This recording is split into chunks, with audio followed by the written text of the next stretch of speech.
Mereka menertawakanku, mengira aku hanya menumpang. Namun saat kuhancurkan kesombongan itu dengan satu kalimat, "Ini rumahku," tawa mereka mati seketika. Malam itu juga, aku usir mereka tanpa sisa. Sebelum ceritanya dimulai, silakan tulis di kolom komentar dari daerah mana saja teman-teman yang menonton cerita ini. Dan dengar cerita sambil aktivitas apa? Nyapu, ngepel, tiduran, rebahan? Yuk kita simak ceritanya. Matahari pagi baru saja menyelinap masuk melalui celah gorden sutra berwarna krem di ruang tamu yang luas itu. Jam dinding menunjukkan pukul 5 pagi, waktu di mana sebagian besar penghuni rumah mewah berlantai 2 di kawasan elit Jakarta Selatan itu masih terlelap dalam mimpi mereka. Namun, tidak bagi Clarissa. Wanita berusia 28 tahun itu sudah berkutat di dapur sejak setengah jam yang lalu. Aroma bawang putih yang ditumis bersama daging sapi cincang mulai menguar, mengisi kekosongan udara pagi yang dingin. Clarissa bergerak dengan cekatan, memotong sayuran, menyiapkan nasi hangat, dan menyeduh kopi hitam tanpa gula kesukaan suaminya, Dimas. Clarissa adalah wanita yang cantik dengan kecerdasan yang terpancar dari sorot matanya yang tenang. Di balik penampilannya yang sederhana, pagi ini ia hanya mengenakan setelan piyama satin yang nyaman dan rambut digelung asal. Ia adalah seorang arsitek senior sekaligus konsultan IT untuk sebuah perusahaan multinasional yang berbasis di Singapura. Ia bekerja secara remote atau jarak jauh, yang memungkinkannya menghasilkan pendapatan ribuan dolar tanpa harus keluar rumah setiap hari mengenakan seragam kantor. Namun, fakta inilah yang justru menjadi bumerang baginya di mata keluarga suaminya. Bagi mereka, wanita yang berada di rumah seharian adalah wanita yang tidak bekerja, tidak produktif, dan hanya menghabiskan uang suami. Sekitar pukul 7 pagi, keheningan di dapur pecah oleh suara langkah kaki yang menyeret malas. Ibu Sari, ibu mertua Clarissa, muncul dengan wajah bantal dan daster batiknya. Tanpa menyapa menantunya yang sedang menata piring di meja makan, wanita parubaya itu langsung duduk dan memijat-mijat kakinya sendiri. "Kopinya mana, Clarissa? Kamu ini lambat sekali." Ibu sudah bangun dari tadi, tenggorokan kering, tidak ada yang melayani. Gerutu Ibu Sari dengan nada ketus. Clarissa menghela napas panjang, berusaha menahan gejolak di dadanya. Ia segera mengambil cangkir teh hangat yang sudah ia siapkan khusus untuk mertuanya. "Ini, Bu, teh melati hangat, gula batu sedikit, seperti biasa." Ibu Sari menyeruput teh itu sedikit, lalu meletakkannya kembali dengan kasar hingga sedikit tumpah. "Kurang panas. Kamu ini niat tidak sih bikin minum buat mertua? Mentang-mentang kamu tidak kerja, di rumah saja santai-santai, urusan sekecil ini saja tidak becus." Clarissa hanya diam, memilih untuk tidak membantah. Ia tahu, membantah hanya akan memperpanjang drama pagi hari. Tak lama kemudian, Melinda, adik ipar Clarissa, turun dari lantai 2. Penampilannya sangat kontras dengan situasi pagi itu. Melinda sudah rapi dengan pakaian branded, tas tangan yang tersampir di bahu, dan riasan wajah yang tebal, meskipun ia tidak memiliki pekerjaan tetap. Melinda adalah definisi dari gaya hidup sosialita tanpa modal. Selama ini, ia hidup dari uang saku yang diberikan Dimas, yang sebenarnya uang rumah tangga yang dihemat oleh Clarissa, dan belakangan, dari kartu kredit Dimas yang tagihannya makin membengkak. "Makanannya apa sih hari ini? Nasi goreng lagi." Melinda mencibir saat melihat menu di meja makan. Ia mengambil sendok, mengaduk-aduk nasi di piring saji seolah sedang mencari harta karun, lalu menjatuhkan sendok itu lagi dengan bunyi berdenting nyaring. "Bosen banget, Kak Clarissa. Masak itu yang variatif dong. Kan kakak seharian di rumah, nganggur. Masa masak yang enak aja nggak sempat?" "Melinda," Clarissa mencoba menjawab dengan nada datar. "Itu nasi goreng wagyu. Dagingnya sisa kemarin yang belum dimasak. Kalau kamu mau yang lain, di kulkas ada roti." Disuruh makan roti.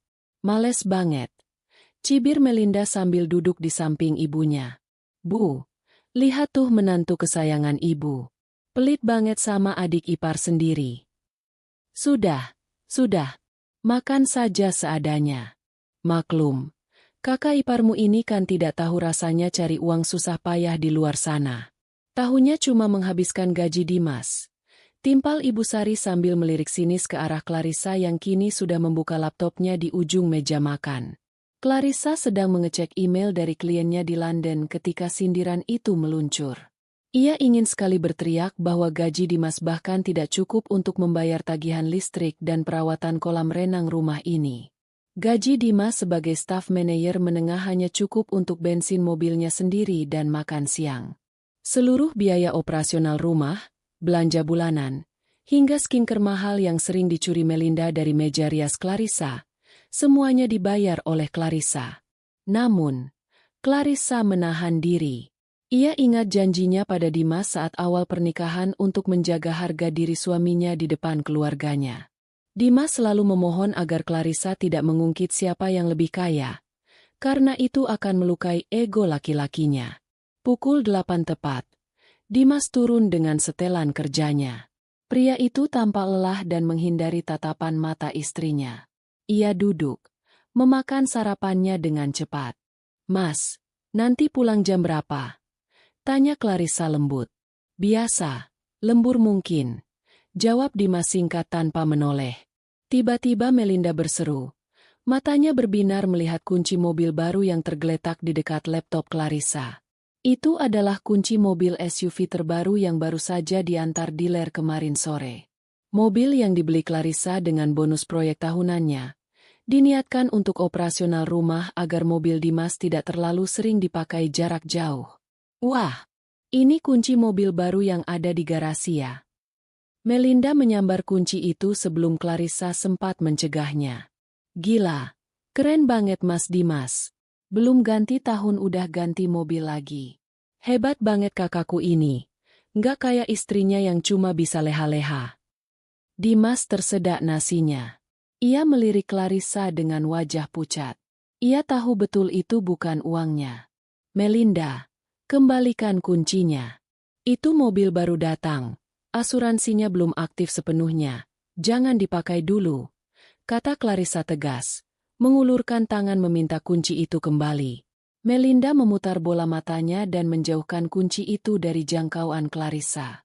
"Apaan sih, Kak? Pelit amat. Ini kan mobil Mas Dimas. Uang Mas Dimas. Berarti uang keluarga juga. Aku mau pakai buat hangout sama teman-temanku di Kemang nanti siang. Malu dong kalau naik taksi online terus." "Melinda, saya bilang jangan."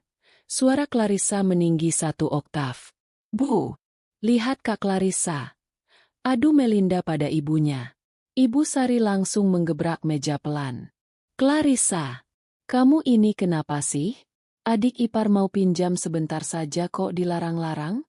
Itu mobil anak saya. Hasil keringat anak saya. Hak Melinda juga untuk menikmati kesuksesan kakaknya. Kamu itu cuma numpang pakai fasilitas.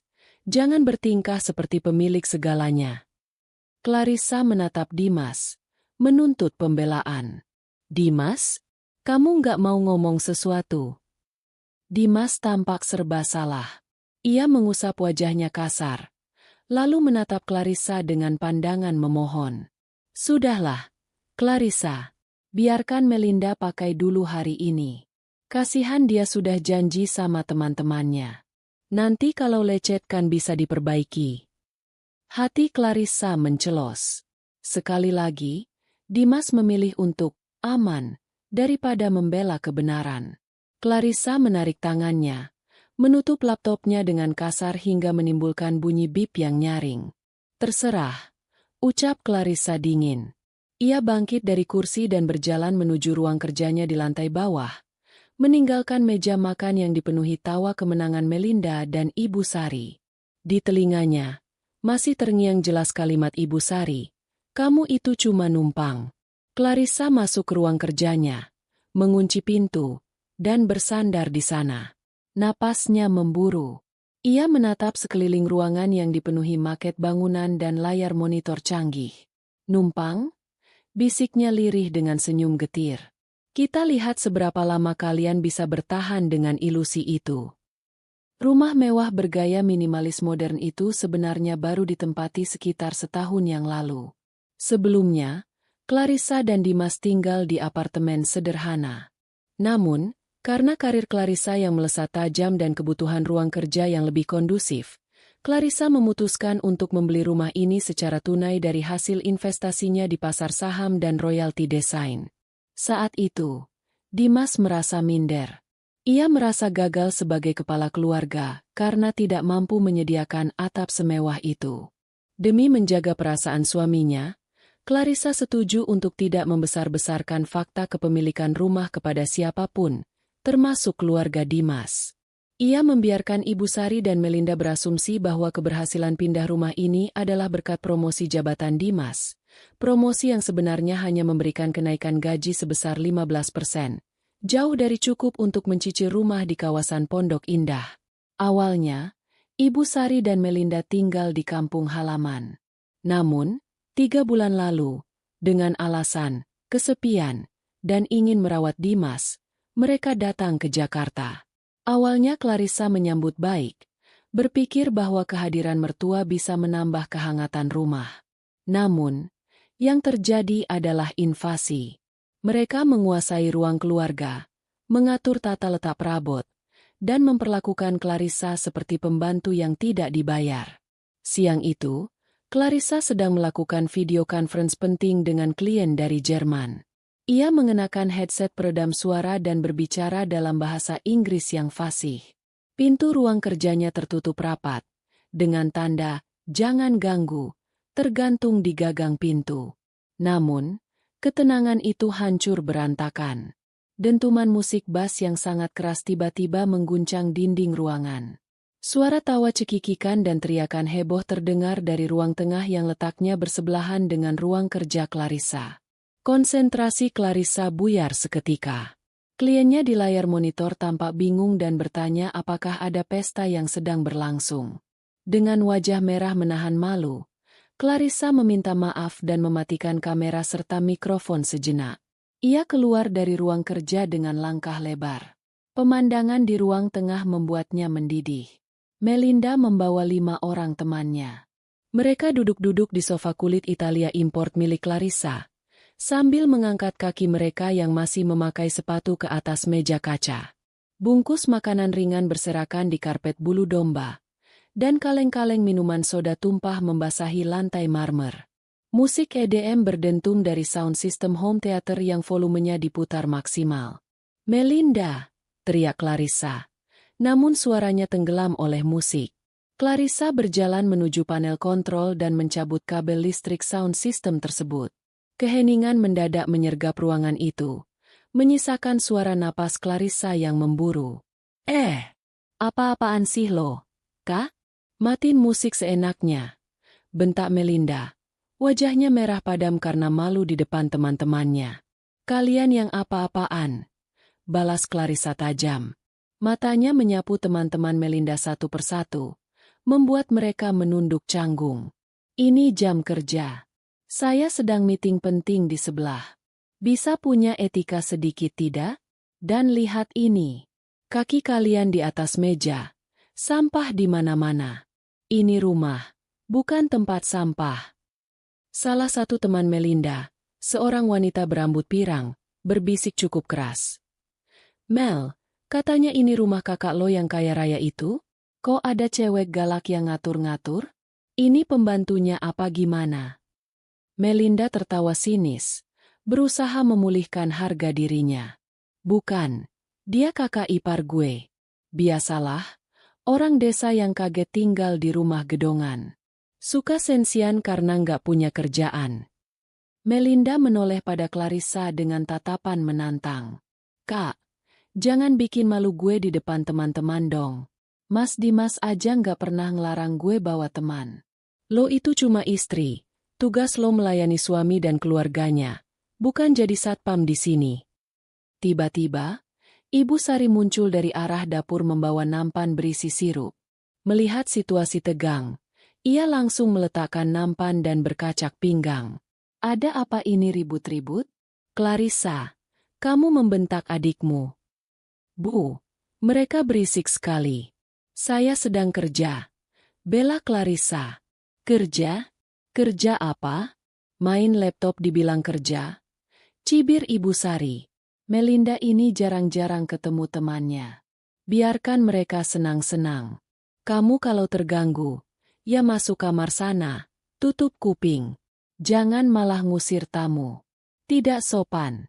Ingat ya Clarissa, kamu di sini itu menumpang di rumah anak saya. Jangan banyak atur tuan rumah. Kalimat itu lagi. Menumpang. Clarissa merasakan tangannya gemetar menahan amarah yang sudah diubun-ubun.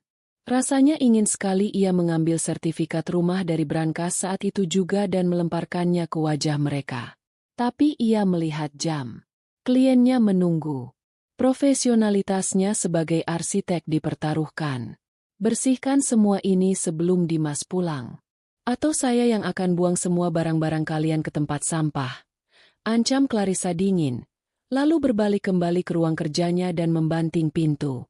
Malam harinya, suasana di kamar tidur utama terasa mencekam.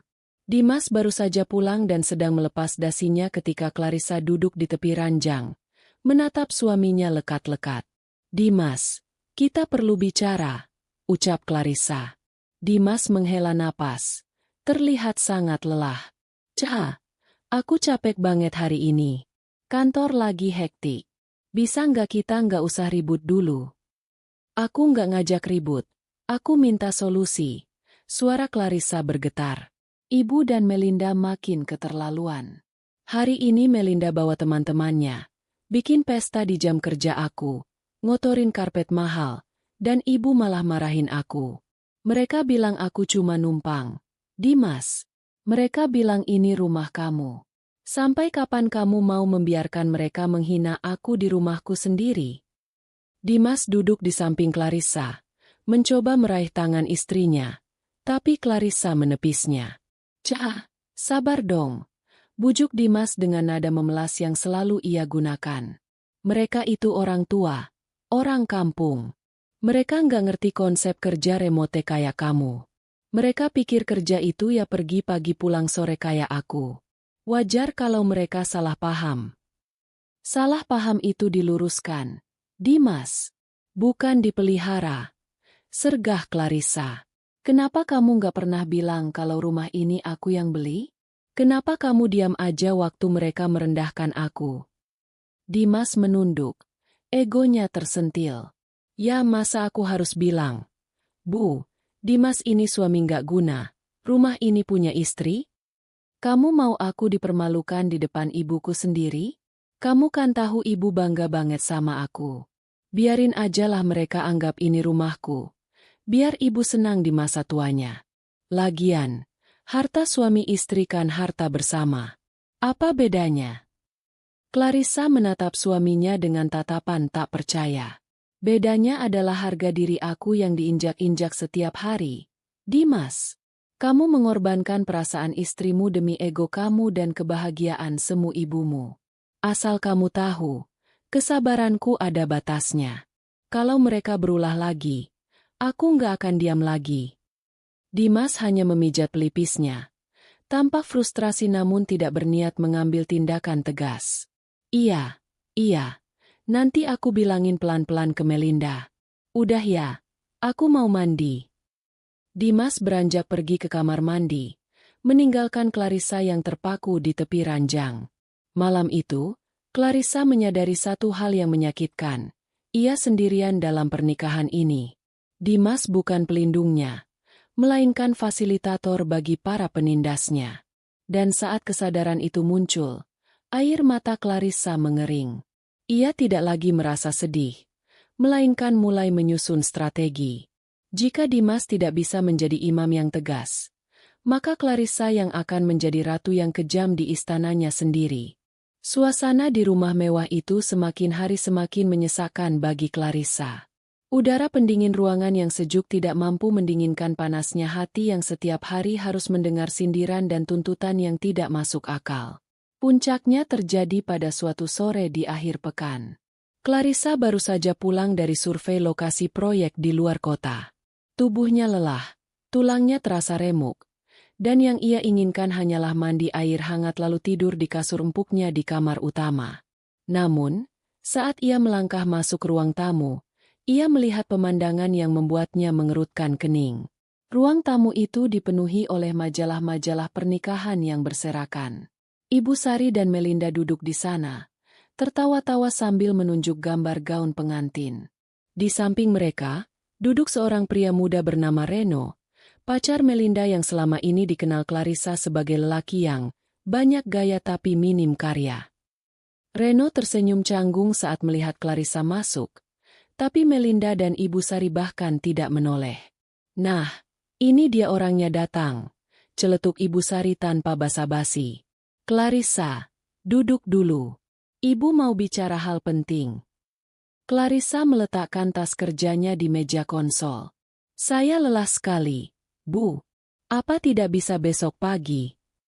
"Tidak bisa. Ini mendesak," potong Melinda cepat. Ia menatap Clarissa dengan mata berbinar, bukan karena kasih sayang, tapi karena ada maunya. "Kak Clarissa, tahu kan aku dan Reno berencana menikah bulan depan? Nah, kami sudah hitung-hitung budget. Sepertinya kami butuh banyak penghematan. Jadi, kami memutuskan untuk tinggal di sini setelah menikah." Clarissa mengangguk pelan. Sudah menduga hal ini. "Ya, silakan saja kalau mau tinggal di kamar tamu bawah. Masih kosong, kan?" Ibu Sari berdecak lidah. Wajahnya masam. Kamar tamu bawah itu sempit. "Clarissa, tidak ada kamar mandinya di dalam. Mana pantas untuk pengantin baru? Reno ini kan anak orang terpandang di kampungnya. Masa dikasih kamar pembantu?" "Lalu?" tanya Clarissa, mulai waspada. "Ibu sudah bicara sama Dimas tadi pagi," kata Ibu Sari dengan nada yang dibuat sehalus mungkin namun tetap terdengar memerintah. "Dimas setuju kok. Jadi rencananya, kamu dan Dimas pindah ke kamar tamu bawah. Kamar utama di lantai atas. Biar Melinda dan Reno yang pakai. Lagi pula, kamu dan Dimas kan sudah lama menikah. Sudah tidak butuh suasana romantis lagi. Kamar atas itu ada balkoninya. Cocok buat pengantin baru." Darah Clarissa berdesir hebat. Kamar utama itu adalah tempat sucinya. Ia yang mendesain sendiri interiornya. Memilih kasur king size ortopedik seharga puluhan juta untuk kesehatan punggungnya, dan membangun walk-in closet untuk menyimpan koleksi tas dan sepatunya. "Saya tidak setuju," jawab Clarissa tegas. "Itu kamar saya. Barang-barang saya semua ada di sana." "Ya tinggal dipindahkan," seru Melinda, mulai emosi. "Kak Clarissa ini egois banget sih. Cuma tukar kamar doang pelitnya minta ampun. Mas Dimas aja setuju kok." "Dimas setuju karena dia tidak berani membantah kalian," balas Clarissa dingin. "Tapi saya punya hak untuk menolak. Kamar itu saya desain khusus untuk kebutuhan kerja saya juga. Tidak ada pertukaran kamar." Clarissa hendak beranjak pergi. Namun matanya menangkap sesuatu yang ganjil di rapajangan kristal di sudut ruangan.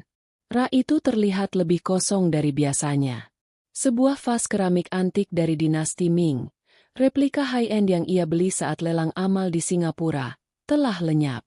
Bukan hanya itu, secangkir teh porselen Inggris kesayangannya juga tidak ada di tempatnya.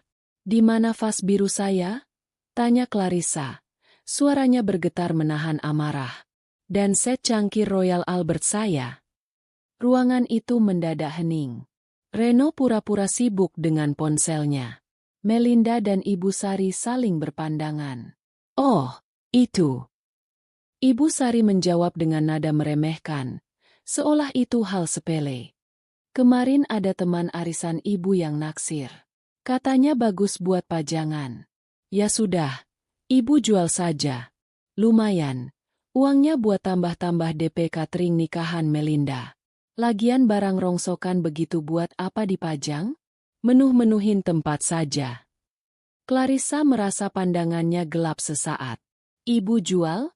Tanpa izin saya? Itu barang koleksi, Bu. Harganya puluhan juta." Melinda tertawa mengejek. Halah, jangan lebay deh, Kak. Paling beli di pasar loak. Mas Dimas juga bilang gak apa-apa kok dijual buat bantu adiknya. Kakak tuh harusnya bangga. Barang bekas kakak bisa berguna buat masa depan aku. Clarissa mengepalkan tangannya begitu erat hingga kukunya memutih. Dimas. Lagi-lagi Dimas mengizinkan mereka menginjak-injak hak miliknya. Kehilangan barang bukan masalah nominal bagi Clarissa, tapi masalah prinsip dan penghinaan. Mereka menganggap barang milik Clarissa adalah harta karun yang bisa mereka jarah sesuka hati. Sore itu, Indira, sahabat sekaligus pengacara pribadi Clarissa datang berkunjung. Rencananya mereka akan membahas investasi properti baru, namun melihat wajah Clarissa yang keruh, Indira langsung tahu ada yang tidak beres. Mereka duduk di teras belakang, jauh dari jangkauan telinga Ibu Sari dan Melinda. "Kla, lo kenapa? Muka lo kayak orang nahan boker seminggu," canda Indira, mencoba mencairkan suasana. Clarissa menceritakan semuanya. Soal permintaan tukar kamar, soal barang-barang yang dijual tanpa izin, dan sikap Dimas yang pasif. Indira, wanita berambut pendek dengan gaya bicara to the point, langsung menggebrak meja taman. "Gila! Itu pidana. Kla, penggelapan aset," seru Indira berapi-api. "Lo nggak bisa diem aja. Rumah ini atas nama lo, kan? Isinya juga harta bawaan lo atau hasil kerja lo sendiri. Si Dimas itu nggak punya andil sepeser pun selain bawa badan. Kenapa lo biarin mereka ngelunjak? Gue masih mikir status gue sebagai istri, Dir. Gue nggak mau dibilang istri durhaka sama mertua," lirih Clarissa. "Istri durhaka? Mereka yang mertua durhaka," potong Indira. "Denger ya, Kla. Kesabaran lo itu dianggap kebodohan sama mereka. Lo harus kasih pelajaran. Kalau perlu, gue yang ngomong sekarang. Gue kasih somasi mereka semua." Indira sudah hendak berdiri untuk melabrak masuk, namun Clarissa menahan lengannya. Mata Clarissa yang tadi sayu kini berubah tajam. Ada kilatan dingin di sana. "Jangan sekarang, Dir," kata Clarissa pelan namun penuh penekanan. "Kalau lo labrak sekarang, mereka cuma bakal playing victim. Mereka bakal nangis-nangis ke tetangga bilang gue menantu kejam yang nyewa pengacara buat intimidasi mertua. Gue mau main cantik. Terus lo mau gimana?" tanya Indira gemas. "Gue butuh lo siapin berkas-berkas." Clarissa tersenyum tipis, senyum yang tidak sampai ke mata. "Siapin semua bukti kepemilikan aset gue. Rumah, mobil, rekening. Dan gue mau lo cek riwayat kartu kredit Dimas yang gue add-on buat dia. Gue curiga limitnya jebol bukan karena kebutuhan rumah tangga." "Oke, itu gampang. Terus, kita tunggu momen yang pas. Minggu depan Melinda ulang tahun, kan? Mereka pasti minta makan malam mewah. Di situ, gue bakal kasih kado terindah yang gak akan pernah mereka lupa." Clarissa masuk kembali ke dalam rumah dengan langkah yang lebih ringan. Ia melihat Melinda sedang sibuk menelpon wedding organizer, berteriak-teriak memesan dekorasi termahal dengan asumsi bahwa kakak ipar yang akan menanggungnya. Clarissa hanya berlalu menuju ruang kerjanya. Ia membuka brankas tersembunyi di balik lukisan dinding, mengeluarkan map hijau tebal berisi sertifikat hak milik, SHM, rumah itu. Ia mengelus sampul map itu perlahan. "Nikmatilah selagi bisa," gumam Clarissa. "Karena waktu kalian tinggal sedikit." Seminggu kemudian, hari yang ditunggu-tunggu tiba. Malam itu adalah hari ulang tahun Melinda yang ke-25. Sesuai prediksi Clarissa, Melinda menuntut perayaan makan malam mewah di rumah. Ia mengundang Reno dan orang tua Reno untuk datang, dengan niat pamer kemewahan rumah kakaknya sekaligus membicarakan tanggal pernikahan. Meja makan panjang dari kayu jati solid itu telah ditata dengan apik. Clarissa memesan catering premium, bukan karena ia ingin memanjakan Melinda, tapi karena ini adalah perjamuan terakhir. Ada steak wagyu, lobster bakar, dan anggur mahal. Ibu Sari tampak berseri-seri, mengenakan perhiasan emas yang berlebihan. Melinda memakai gaun baru yang ia beli menggunakan kartu kredit Dimas, yang notabene tagihannya dibayar Clarissa. Dimas duduk di ujung meja sebagai kepala keluarga. Tampak gagah namun matanya terus menghindari tatapan Clarissa. Orang tua Reno, Pak Broto dan Bu Broto, tampak kagum melihat kemewahan rumah itu. Wah, Jeng Sari, hebat sekali anak Jeng Sari ini. Puji Bu Broto sambil menyapu pandangan ke sekeliling ruang makan yang dihiasi lampu kristal. Rumahnya besar, megah. Sukses ya nak Dimas ini. Pasti gajinya besar sekali. Ibu Sari tertawa lebar. Dadanya membusung bangga. Oh jelas dong, Jeng. Dimas ini kan manajer di perusahaan besar. Kerjanya keras. Banting tulang buat keluarga. Makanya bisa beli rumah di Pondok Indah begini. Ya kan, Dimas? Dimas tersenyum kaku, mengangguk pelan. Iya, Bu, rezeki keluarga. Clarissa, yang duduk di sisi meja, hanya dia memotong daging di piringnya. Ia tidak membantah, membiarkan kebohongan itu melambung setinggi mungkin agar jatuhnya nanti semakin sakit. Kalau istrinya Dimas kerja apa? Tanya Pak Broto berbasa-basi pada Clarissa. Belum sempat Clarissa menjawab, Melinda sudah menyela dengan mulut penuh makanan. Ah, Kak Clarissa mah cuma di rumah aja. Om, paling main laptop, nonton drakor. Biasalah, ibu rumah tangga gabut. Oh, sayang sekali ya. Komentar Bu Broto dengan nada sedikit merendahkan. Padahal lulusan sarjana kan? Sayang ijazahnya kalau cuma buat pajangan di dapur. Clarissa meletakkan pisau dan garpunya perlahan. Bunyi denting logam beradu dengan piring keramik terdengar nyaring di keheningan sesaat. Saya bekerja, Bu Broto. Saya arsitek konsultan. Arsitek kok di rumah terus? Cibir Ibu Sari. Sudahlah Clarissa. Akui saja kalau kamu itu memang santai kerjanya. Jangan malu-maluin suami di depan besan. Suasana mulai tidak enak. Reno mencoba mengalihkan pembicaraan ke rencana pernikahan. Jadi begini, Bu Sari, Mas Dimas. Rencananya kami mau pakai konsep outdoor di taman belakang rumah ini. Kan luas tuh. Terus cateringnya minta yang kayak malam ini ya. Beres. Seru Melinda antusias. Mas Dimas pasti bayarin. Kan Mas? Hitung-hitung hadiah buat adik kesayangan. Dimas terlihat berkeringat dingin. Ia melirik Clarissa, berharap istrinya akan mengangguk seperti biasa. Tapi wajah Clarissa datar, sedingin es. Melinda yang merasa di atas angin, menatap Clarissa dengan senyum sinis yang penuh kemenangan. Ia merasa inilah saatnya menegaskan posisinya sebagai ratu baru di rumah itu, menyingkirkan pengaruh Clarissa.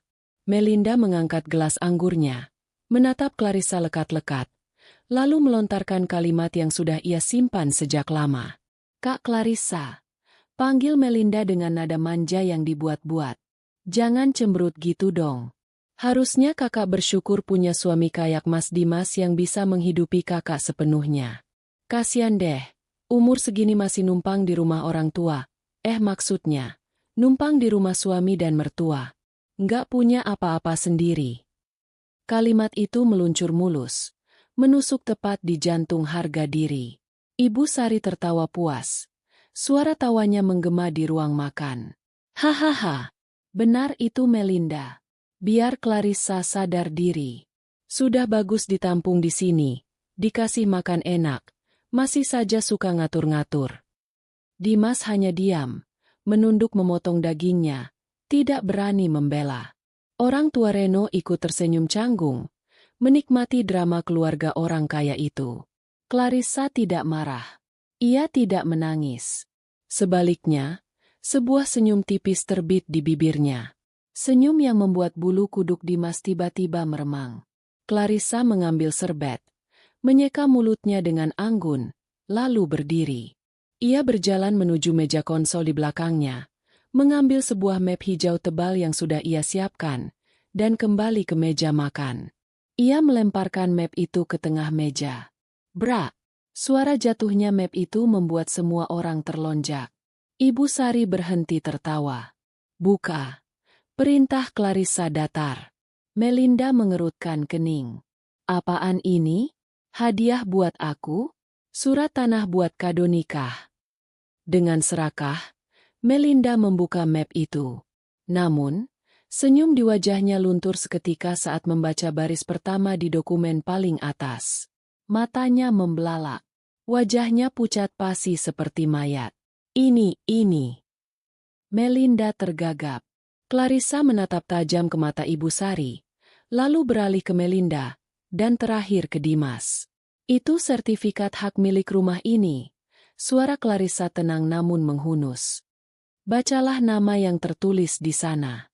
Bukan Dimas Anggara, tapi Clarissa Andini.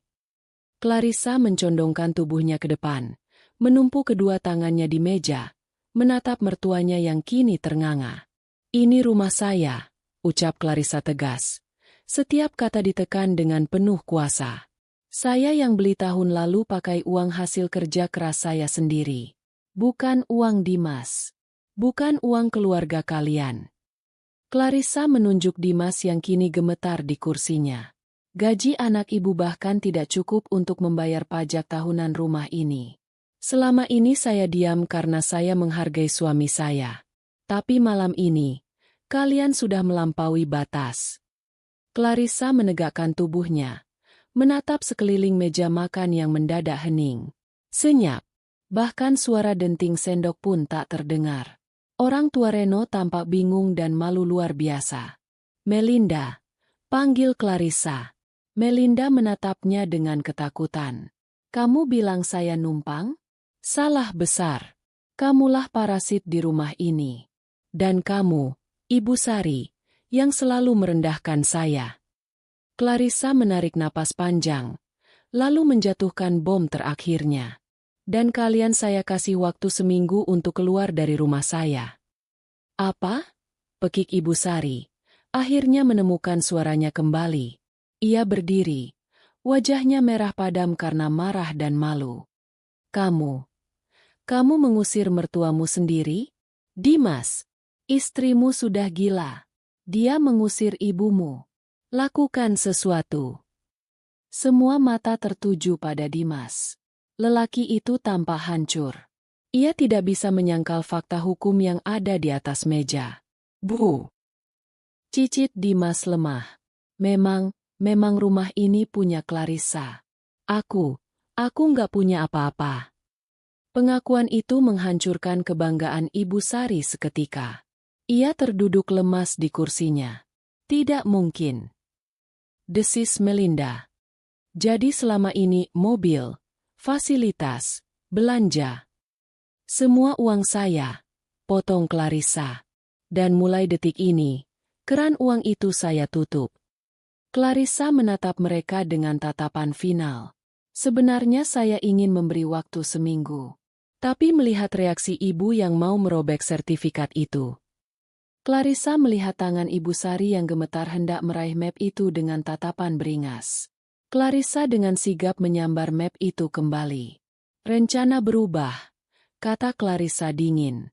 Matanya berkilat marah. Malam ini juga saya usir kalian semua. Clarissa mengeluarkan ponselnya, menekan panggilan cepat. Pak Satpam. Tolong bawa Regu ke rumah saya sekarang. Ada orang asing yang membuat keributan dan harus dikeluarkan. Sekarang. Ia menutup telepon dan menatap keluarga suaminya yang kini tampak seperti tikus yang terpojok. Kemas barang kalian. Kalian punya waktu 30 menit sebelum Satpam menyeret kalian keluar. Keheningan yang sempat mencekam di ruang makan itu pecah berkeping-keping dalam hitungan detik. Teriakan histeris Ibu Sari menggema. Memantul di dinding-dinding marmer yang dingin, menciptakan kakofoni penderitaan yang memekakan telinga. Wajah wanita parubaya itu bukan lagi memancarkan arogansi seorang mertua yang berkuasa, melainkan kepanikan murni dari seseorang yang baru saja kehilangan pijakan di atas bumi. Kamu gila, Clarissa. Kamu benar-benar gila. Jerit Ibu Sari sambil menuding wajah menantunya dengan jari telunjuk yang gemetar hebat. Napasnya tersengal-sengal. Matanya melotot seakan hendak keluar dari rongganya. Ini rumah anakku. Ini rumah Dimas. Kamu tidak berhak mengusir kami. Dimas, bicara. Jangan diam saja seperti patung. Istrimu sudah kesurupan setan. Dimas, yang duduk di ujung meja dengan wajah pucat pasi seperti kain kafan, hanya mampu menundukkan kepalanya semakin dalam. Keringat dingin mengalir deras di pelipisnya. Ia tidak berani menatap ibunya, apalagi menatap Clarissa. Rasa malu dan ketidakberdayaan menghimpit dadanya hingga sesak. Fakta bahwa ia selama ini berlindung di balik ketiak istrinya secara finansial kini telanjang di depan semua orang. Di sisi lain meja, tamu kehormatan mereka, Pak Broto dan Bu Broto, berdiri dengan wajah masam. Mereka saling berpandangan, menyadari bahwa mereka telah terjebak dalam drama keluarga yang sangat memalukan. Pak Broto berdeham keras, memecah fokus teriakan Ibu Sari. "Maaf, Bu Sari, Nak Dimas," ucap Pak Broto dengan nada dingin dan penuh penekanan. Ia merapikan jasnya, seolah ingin membersihkan diri dari debu kehinaan rumah itu. "Sepertinya kami datang di waktu yang sangat salah." Dan melihat situasi ini, rasanya pembicaraan mengenai pernikahan Reno dan Melinda tidak bisa dilanjutkan. Melinda yang sejak tadi mematung karena syok, tiba-tiba tersentak. Ia berlari menghampiri Reno, mencengkeram lengan kemeja pacarnya dengan putus asa. "Reno, sayang, tunggu. Ini cuma salah paham. Kak Clarissa cuma lagi emosi. Jangan pergi. Ren, kita kan mau bahas tanggal nikah." Reno menepis tangan Melinda dengan kasar. Wajah tampan yang biasanya tersenyum manis itu kini dipenuhi rasa jijik. "Salah paham apanya? Mel? Kamu bilang kakak kamu yang numpang. Ternyata kamu yang benalu di sini. Kamu bohong soal semuanya. Soal rumah, soal mobil, soal status sosial keluarga kamu. Aku nggak bisa nikah sama penipu." "Reno, aku bisa jelasin." Melinda menangis. Air matanya melunturkan maskara tebalnya, membuat wajahnya tampak mengerikan. "Ayo, Bu, yah, kita pulang. Nggak ada gunanya di sini," ajak Reno tanpa menoleh lagi pada Melinda. Mereka bertiga melangkah cepat keluar dari ruang makan, meninggalkan Melinda yang terduduk lemas di lantai, menangis meraung-raung meratapi nasibnya yang hancur dalam sekejap mata. Namun, Clarissa tidak memberinya waktu untuk bersedih. Waktu terus berjalan, dan tekadnya sudah bulat. Tepat saat pintu depan tertutup di belakang keluarga Reno, bel pintu berbunyi. 2 orang petugas keamanan berseragam safari biru tua masuk dengan langkah tegap. Itu adalah Pak Asep, kepala keamanan komplek, dan anggotanya. Clarissa memang sudah mengirim pesan darurat beberapa menit sebelum ia melempar map sertifikat itu. "Malam, Bu Clarissa. Ada masalah apa, Bu?" tanya Pak Asep sopan namun siaga. Matanya menyapu kekacauan di ruang makan. Clarissa berdiri tegak. Postur tubuhnya memancarkan aura dominasi yang tak terbantahkan. "Pak Asep, tolong bantu saya. Ada 3 orang asing di rumah ini yang menolak pergi. Saya ingin mereka dikeluarkan dari properti saya malam ini juga. Sekarang." "Siap, Bu," jawab Pak Asep tegas. Ia menatap Ibu Sari, Dimas, dan Melinda. "Maaf, Bapak, Ibu, pemilik rumah sudah meminta. Mohon kooperatif untuk meninggalkan tempat ini demi ketertiban lingkungan." "Kurang ajar," bentak Ibu Sari pada satpam itu. Ia menyambar gelas berisi air putih dan menyiramkannya ke arah Pak Asep, meski meleset. "Kamu satpam rendahan berani ngusir saya? Saya ibunya pemilik rumah ini." Clarissa melangkah maju. Suaranya sedingin es kutub. "Sertifikat rumah ini atas nama saya, Bu. Secara hukum, kalau Ibu tidak keluar dalam 10 menit, saya bisa tuntut Ibu atas pasal penyerobotan lahan dan perbuatan tidak menyenangkan. Pak Asep, tolong awasi mereka packing. Saya tidak mau ada satupun barang milik saya, sekecil peniti pun, yang terbawa." Kata-kata Peking itu menyadarkan mereka bahwa ini nyata. Ini bukan ancaman kosong. Dimas akhirnya berdiri, kakinya goyah. Ia menatap Clarissa dengan mata berkaca-kaca. "Ca, apa harus begini? Malam ini sudah larut. Kemana kami harus pergi? Kasihan ibu, Ca." Clarissa menatap suaminya dengan tatapan kosong, seolah menatap orang asing. "Kasihan? Di mana rasa kasihan kamu waktu ibumu bilang aku cuma numpang? Di mana rasa kasihan kamu waktu adikmu menjual barang-barang koleksiku? Kamu punya kartu kredit, Dimas. Pakai itu untuk sewa hotel." "Oh, tunggu. Aku lupa. Kartu tambahan itu sudah aku blokir 5 menit yang lalu via aplikasi. Jadi, semoga uang tunai di dompetmu cukup." Dimas ternganga. Ia merogoh saku celananya, memeriksa dompetnya yang tipis. Ia baru sadar betapa ia sangat bergantung pada akses keuangan Clarissa selama ini. Di bawah pengawasan ketat Satpam, mereka digiring ke kamar masing-masing untuk mengemas barang. Suasana di lantai 2 menjadi sangat kacau. Melinda melempar-lempar bajunya ke dalam koper dengan kasar sambil terus memaki-maki nama Clarissa. Ia mencoba menyelipkan tas tangan Louis Vuitton milik Clarissa ke dalam kopernya. Tapi Pak Asep yang jeli langsung menegur. "Maaf, Mbak. Itu tas ada di daftar inventaris yang disebut Bu Clarissa tadi. Tolong ditaruh kembali," tegur Pak Asep tegas. "Ini punya gue. Gue pernah pakai ini," teriak Melinda histeris. Clarissa yang berdiri di ambang pintu bersedekap dada. "Kamu cuma meminjam paksa.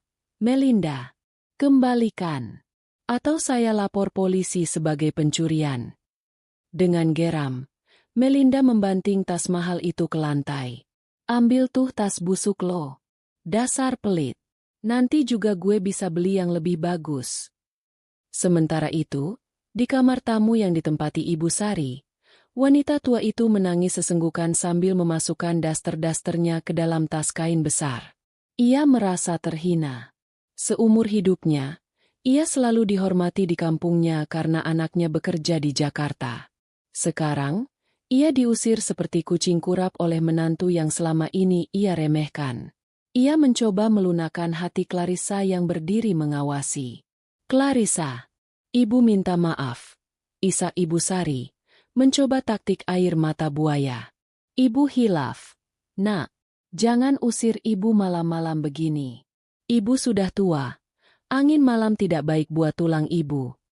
Clarissa tidak bergeming. Hatinya sudah membatu. "Angin malam memang dingin, Bu. Tapi tidak sedingin ucapan ibu yang menghina orang tua saya karena membiarkan anaknya numpang di sini. Ibu punya waktu 3 menit lagi." Tepat pukul 9 malam, prosesi pengusiran itu terjadi. 3 koper besar dan beberapa tas jinjing diseret keluar dari pintu utama yang megah itu. Tetangga kanan-kiri yang mendengar keributan mulai keluar dari rumah mereka, mengintip dari balik pagar. Mereka berbisik-bisik melihat Ibu Sari yang berjalan tertatih-tatih, Melinda yang masih sesenggukan dengan makeup luntur, dan Dimas yang menunduk dalam-dalam menyembunyikan wajahnya. Clarissa berdiri di teras, diterangi lampu gantung kristal yang membuatnya tampak seperti Dewi Pembalasan. Ia menatap ketiga orang itu sampai mereka melewati gerbang besi hitam yang menjulang tinggi. Pak Asep menutup gerbang itu dengan bunyi klang yang berat dan final. Suara kunci gembok yang diputar terdengar sangat memuaskan di telinga Clarissa. Dari balik gerbang, Dimas mencoba memegang jeruji besi, menatap istrinya. "Ca, aku suami kamu." Clarissa menatapnya dari kejauhan, lalu berbalik badan tanpa mengucapkan sepatah kata pun. Ia melangkah masuk ke dalam istananya, menutup pintu utama yang terbuat dari kayu jati tebal itu, dan menguncinya rapat-rapat. Suara klik kunci itu adalah suara kebebasan baginya. Di dalam rumah yang mendadak hening itu, Clarissa bersandar di pintu, menarik napas panjang, dan untuk pertama kalinya dalam 2 tahun, ia merasa udara di rumah itu benar-benar miliknya. Angin malam Jakarta menusuk tulang, membawa serta debu jalanan dan kebisingan kota yang tak pernah tidur. Namun bagi Dimas, Ibu Sari, dan Melinda. Dinginnya malam ini terasa berkali-kali lipat lebih menyakitkan. Mereka berdiri di trotoar di luar komplek perumahan elit itu, dikelilingi oleh koper-koper yang menumpuk tak beraturan. Lampu jalan yang remang-remang menyoroti wajah-wajah mereka yang menyedihkan. Tidak ada lagi sofa empuk, tidak ada lagi pendingin ruangan, dan tidak ada lagi atap mewah yang menaungi kepala mereka. Jadi, kita mau kemana sekarang? Suara Melinda memecah keheningan, terdengar parau dan cengeng. Ia memeluk lengannya sendiri, menggigil kedinginan dengan gaun pesta tanpa lengan yang kini tampak konyol di pinggir jalan. Dimas menghela napas panjang. Asap tipis keluar dari mulutnya. Ia mengeluarkan ponselnya, membuka aplikasi pemesanan hotel. Jari-jarinya gemetar saat melihat harga-harga kamar hotel di sekitar kawasan Pondok Indah. Cari yang bintang 5. Mas, aku nggak mau tidur di tempat kotor. Rengek Melinda. Masih belum sadar sepenuhnya akan situasi mereka. Diam kamu, bentak Dimas tiba-tiba, membuat Melinda dan Ibu Sari terlonjak kaget. Ini pertama kalinya Dimas membentak adik kesayangannya. Bintang 5? Pakai apa bayarnya? Daun? Kartu kreditku sudah diblokir Clarissa. Rekening tabunganku isinya cuma sisa 3 juta untuk sebulan. Kamu pikir cukup buat sewa hotel mewah? Ibu Sari menatap anaknya dengan tatapan tak percaya. Apa? 3 juta? Kamu ini manajer. Dimas, masa uangmu cuma segitu? Kemana gajimu selama ini? Dimas tertawa getir. Tawa yang terdengar putus asa. Kemana? Ke gaya hidup ibu dan Melinda. Ke tas-tas branded Melinda. Ke arisan-arisan sosialita ibu. Ke makanan mewah yang kalian minta setiap hari. Selama ini Clarissa yang nanggung biaya hidup kita. Bu.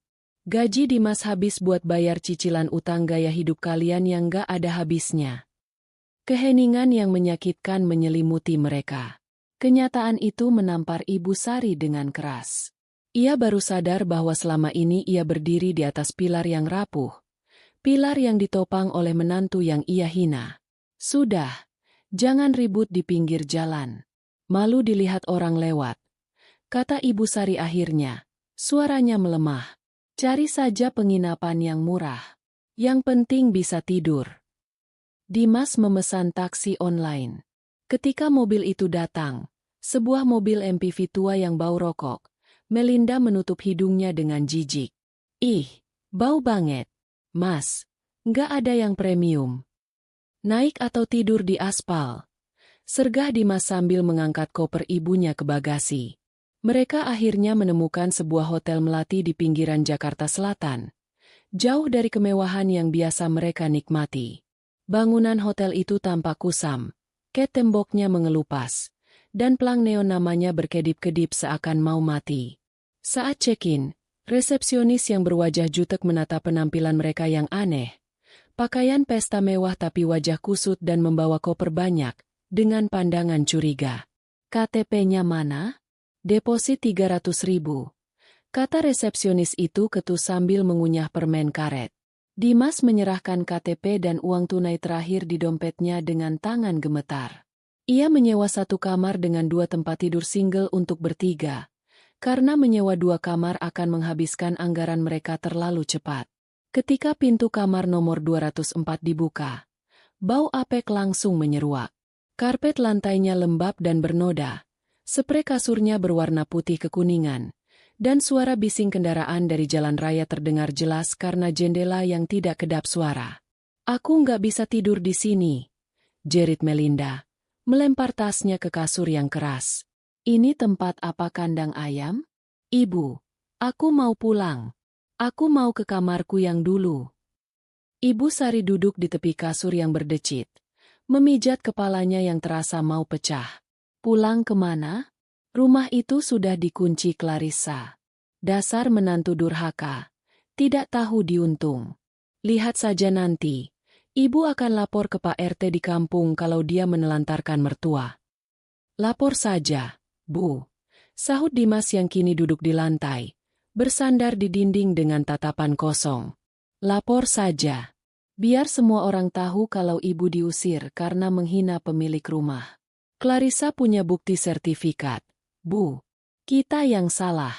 Kita yang gak sadar diri. Kamu belain dia? Teriak Ibu Sari, bangkit dan memukul bahu Dimas. Anak tidak berguna. Istri satu saja tidak bisa dikendalikan. Kalau kamu laki-laki sejati, kamu harusnya tampar dia tadi, rebut sertifikatnya. Bukan malah diam saja kayak kerupuk kena air.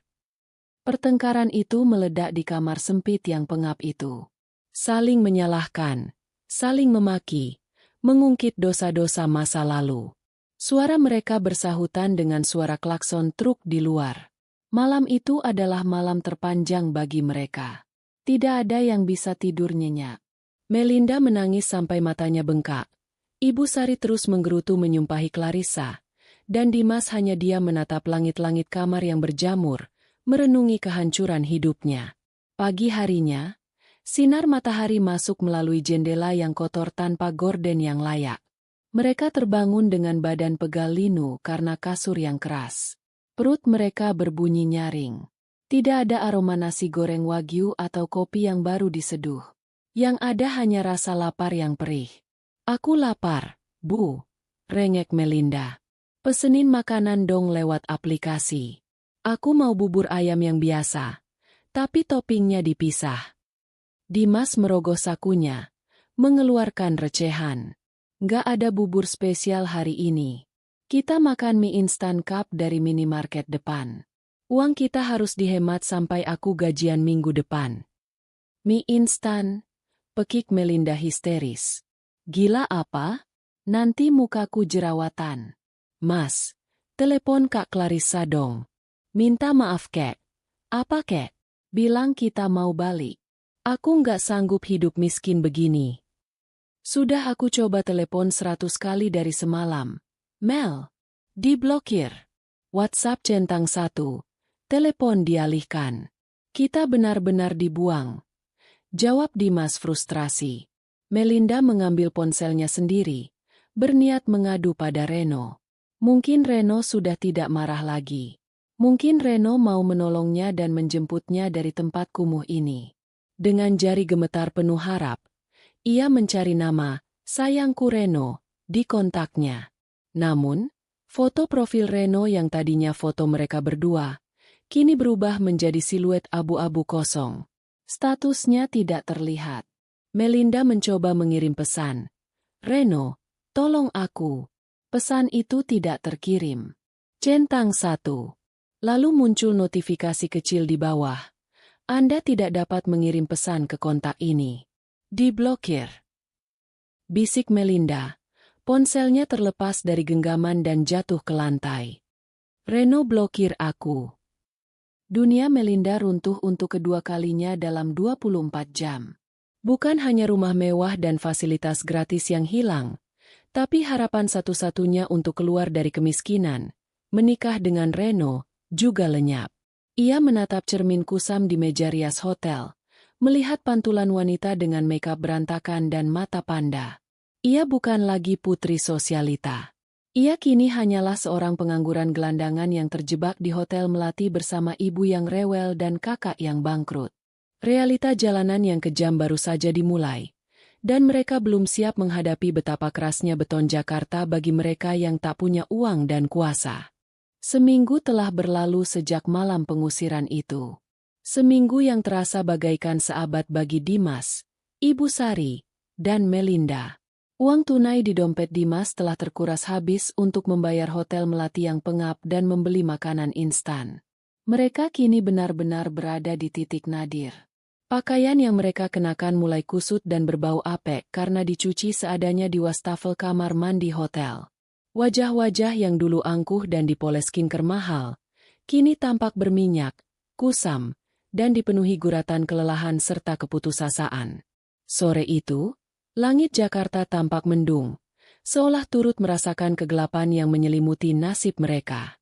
Dengan sisa uang terakhir untuk ongkos taksi online, mereka memutuskan untuk kembali ke rumah Clarissa. Bukan untuk mengambil barang yang tertinggal, melainkan untuk melancarkan strategi terakhir, memohon belas kasihan dengan drama air mata. Mereka yakin, Clarissa yang selama ini mereka kenal sebagai wanita penurut dan lembut, pasti akan luluh jika melihat kondisi mereka yang menyedihkan. Terutama jika melihat Ibu Sari yang sakit. Taksi berhenti di depan gerbang hitam yang menjulang tinggi itu. Rumah mewah itu berdiri kokoh, tampak tenang dan damai, kontras dengan kekacauan di hati mereka. "Ingat, Bu," bisik Dimas sebelum turun dari mobil. "Ibu harus kelihatan lemas. Jangan marah-marah. Kita harus bikin Clarissa merasa bersalah." Ibu Sari mengangguk lemah. Kali ini ia tidak perlu berakting terlalu keras karena tubuhnya memang terasa remuk redam akibat tidur di kasur busa tipis selama 7 hari. Melinda membenahi rambutnya yang lepek, mencoba memasang wajah sememalukan mungkin. Mereka turun dan berdiri di depan gerbang. Dimas menekan bel intercom. Kali. 2 kali. Tidak ada jawaban. "Mungkin dia nggak di rumah?" tanya Melinda cemas. "Mobilnya ada." Tunjuk Dimas pada sedan putih mengkilap di carport. "Dia pasti di dalam. Dia sengaja." Dimas menekan bel lagi. Kali ini lebih panjang. Akhirnya, suara berat Pak Asep terdengar dari speaker. "Maaf, siapa ya? Tidak menerima sumbangan." Wajah Dimas memerah padam. Ia dianggap peminta sumbangan di rumah istrinya sendiri. "Pak Asep, ini saya. Dimas, tolong buka gerbangnya. Kami mau bicara sama Clarissa. Ibu sakit parah, Pak." Hening sejenak. Lalu terdengar bunyi klik elektronik. Gerbang kecil di samping pagar utama terbuka. Bukan Clarissa yang muncul, melainkan Pak Asep bersama 2 orang satpam lain yang berbadan tegap. Mereka berdiri memblokade jalan masuk. "Maaf Pak Dimas, Bu Clarissa berpesan tidak menerima tamu yang tidak diundang," kata Pak Asep datar, tanpa senyum hormat yang biasa ia berikan dulu. "Pak Asep, tolonglah," seru Ibu Sari. Suaranya bergetar dibuat-buat. "Saya ini mertuanya. Saya mau mati rasanya. Pak, saya cuma mau minta maaf sama menantu saya sebelum saya menutup mata. Apa Bapak tega membiarkan orang tua mati di jalanan?" Tiba-tiba, pintu utama rumah terbuka. Clarissa keluar. Ia mengenakan gaun rumah yang elegan. Rambutnya tergerai indah, dan wajahnya tampak segar bugar. Ia tidak sendirian. Di sampingnya berdiri Indira, sahabat sekaligus pengacara Clarissa yang dikenal berlidah tajam. Clarissa berjalan mendekat, namun tetap menjaga jarak aman di balik pagar besi, seolah mereka adalah hewan buas yang bisa menggigit kapan saja. "Ada perlu apa lagi?" tanya Clarissa dingin. Tatapan matanya menusuk. Tidak ada setitik pun kerinduan di sana. "Cah!" Dimas maju selangkah, menempelkan wajahnya ke jeruji pagar. "Cah, lihat kami. Lihat Ibu. Kami menderita. Cah, Ibu sakit gara-gara stres mikirin kamu. Melinda depresi berat. Aku hancur tanpa kamu. Tolonglah. Cah, izinkan kami masuk. Kita bicara baik-baik. Aku janji, aku akan berubah. Kami semua akan berubah." "Iya, Clarissa," timpal Ibu Sari sambil memegangi dadanya, berakting seolah sesak napas. "Ibu minta maaf kalau selama ini Ibu keras sama kamu. Itu karena Ibu sayang. Ibu mau kamu jadi istri yang sempurna buat Dimas. Maafkan Ibu. Nak, Ibu sudah tua. Jangan siksa Ibu begini. Dosa menelantarkan mertua itu besar loh." Melinda ikut bersuara. Air matanya mulai menetes. "Kak Clarissa, Reno ninggalin aku. Kak, teman-teman aku menjauh semua. Aku nggak punya siapa-siapa lagi selain kakak dan Mas Dimas. Tolong, Kak, aku janji nggak akan minta macem-macem lagi. Aku mau tidur di kamar pembantu juga nggak apa-apa. Asal jangan di hotel kotor itu lagi." Clarissa mendengarkan semua ratapan itu dengan wajah tanpa ekspresi. Setelah mereka selesai bicara, Clarissa menoleh pada Indira. "Silakan, Dir." Indira melangkah maju, mengeluarkan sebuah map merah dari tas kerjanya. Ia tersenyum sinis pada Dimas. "Selamat sore, Bapak Dimas dan keluarga," sapa Indira dengan nada formal yang mengerikan. "Perkenalkan, saya Indira, kuasa hukum Ibu Clarissa. Berhubung Bapak sudah ada di sini, ini menghemat biaya kurir saya." Indira menyelipkan map merah itu melalui celah pagar. Dimas menerimanya dengan tangan gemetar. "Apa ini?" tanya Dimas, suaranya parau. "Itu surat gugatan cerai," jawab Indira tegas. "Klien saya, Ibu Clarissa, menggugat cerai Bapak atas dasar ketidakcocokan, kegagalan memberi nafkah, dan pembiaran kekerasan verbal yang dilakukan keluarga Bapak terhadap klien saya." Dunia Dimas runtuh seketika. Lututnya lemas. Ia merosot berpegangan pada pagar. "Cerai? Ca, kamu nggak serius kan? Kita baru nikah 2 tahun. Masa kamu mau jadi janda cuma gara-gara masalah sepele begini?" "Masalah sepele?" Clarissa akhirnya bersuara. Nadanya meninggi. "Dimas, kamu membiarkan ibumu menghina orang tuaku yang sudah membesarkanku dengan baik. Kamu membiarkan adikmu mencuri barang-barangku. Kamu menafkahi egomu sendiri dengan uangku. Sementara kamu jadikan sapi perah. Itu bukan masalah sepele. Itu penghinaan terhadap pernikahan." "Tapi ibu sudah minta maaf," potong Ibu Sari, melupakan akting sakitnya dan kembali ke watak aslinya yang penuntut. "Ibu sudah merendahkan diri begini. Masa kamu tidak punya hati sedikit pun?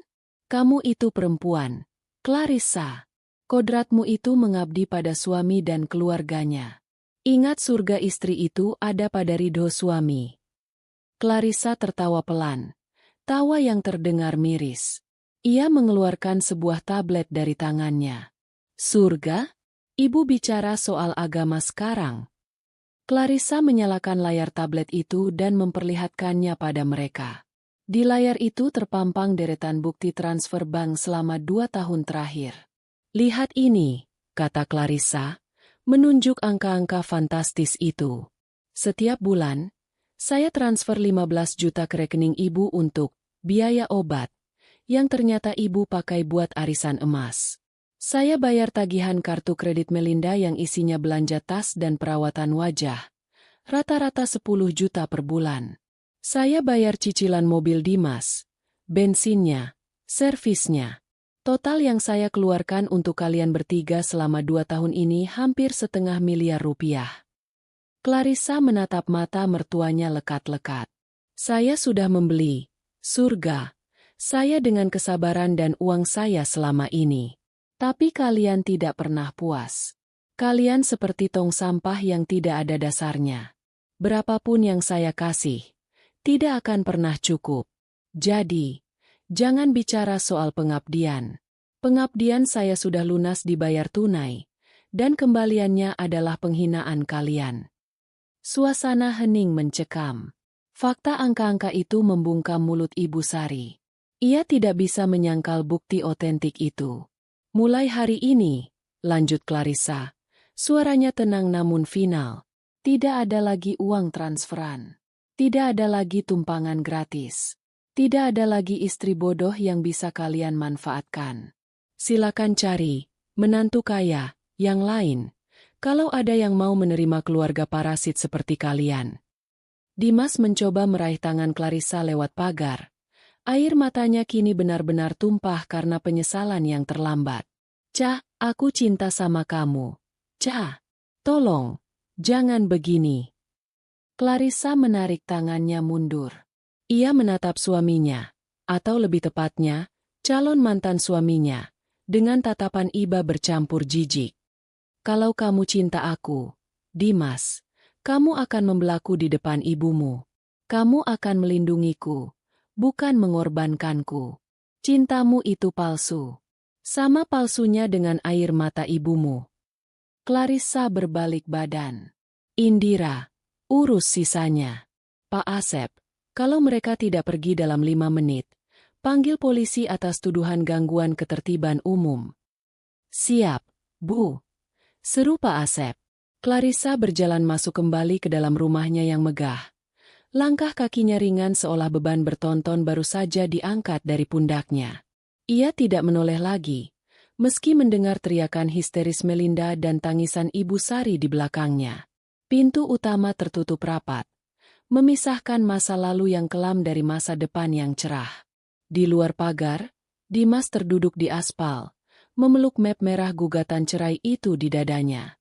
Langit Jakarta akhirnya menumpahkan hujan deras, menyamarkan air mata mereka, namun tidak bisa menghapus rasa malu dan penyesalan yang akan menghantui mereka seumur hidup.